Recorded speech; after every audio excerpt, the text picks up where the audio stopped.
The climate problem is a complex problem with many, many dimensions.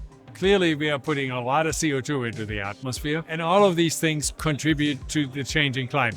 We cannot reach our climate goals without carbon management. It can't be done. And we have to put everything we can into developing the solutions today so that they're ready. We have lots of potential in East Africa, lots of renewable energy, geological formations that allow for mineralization. And so for us, the question is, how do we bring together all these different players?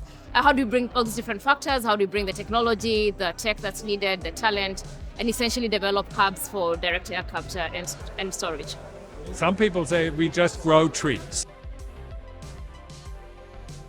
And yes, they will. On the other hand, that tree 50 years from now may fall over and then rot, and then the carbon is back in the environment. And we know already now that there are some emissions that we cannot get rid of. We cannot mitigate all emissions, so we need to compensate.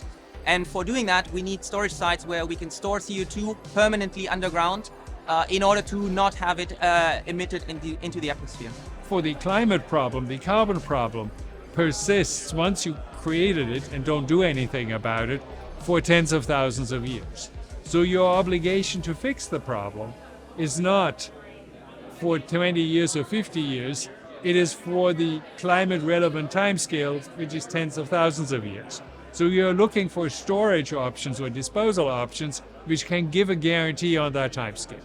Where do we put our CO2? How do we take the CO2 out of the atmosphere, and where do we store it? And can we store it in a permanent way so that society accepts it much better? Of course, now we are going to a different path. The world has decided to go green.